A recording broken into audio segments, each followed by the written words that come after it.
Hardship withdrawals from 401k retirement accounts just hit a fresh record in yet another Biden miracle. In fact, they're currently running 2 to 3 times the pre-pandemic rate. As Smart Asset put it, Americans are increasingly relying on their retirement accounts to pay the bills. Yesterday, the Wall Street Journal reported on a study finding that emergency withdrawals from 401ks, which are one of the main retirement vehicles used by Americans, just hit back-to-back records in 2022 and 2023. At this point, almost 1 in 7 Americans with a 401k have a loan outstanding. Nearly 40% of those who took a hardship distribution did it to avoid foreclosure. The second most common reason was unpaid medical bills, which terrorize middle-class Americans. New hardship withdrawals, according to Vanguard, are up 30% on the year. Fidelity found they're even higher, fully 6.9% of plan participants taking out a new hardship loan.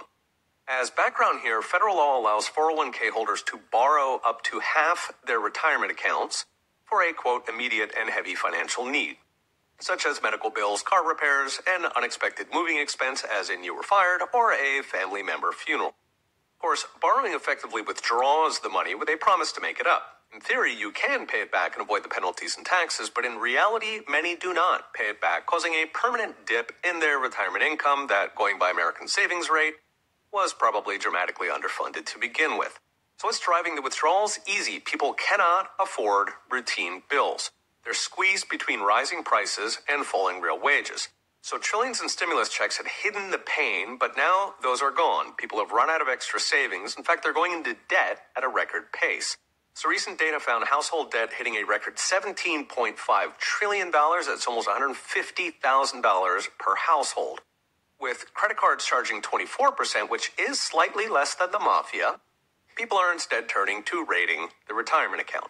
Now, keep in mind, 401ks are for people who have jobs. That's how you can get one. We can only imagine what's happening to people who don't have full-time income. But we don't have to imagine. A recent study by Wharton found that households earning less than $20,000 have suffered the worst of inflation. The rich could make up for it with rising asset prices, since inflation makes stuff go up. The poor, lacking such assets, got the full brunt. As a result, one recent study found that the majority of Americans, so 57%, cannot cover an unexpected $1,000 cost. Something that, at today's prices, you can easily hit with a broken down car or a sick pet.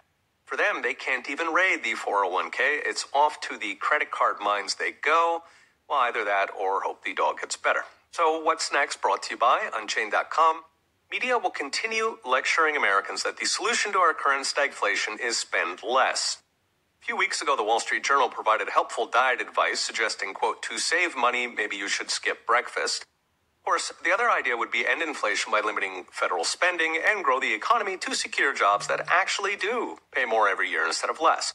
Grow the pie instead of lecturing Americans to make do with less. Unfortunately, the Washington Uniparty has little interest in either spending restraint or in reducing government interference in what should be one of the world's fastest growing economies. Okay, we'll be watching. See you next time.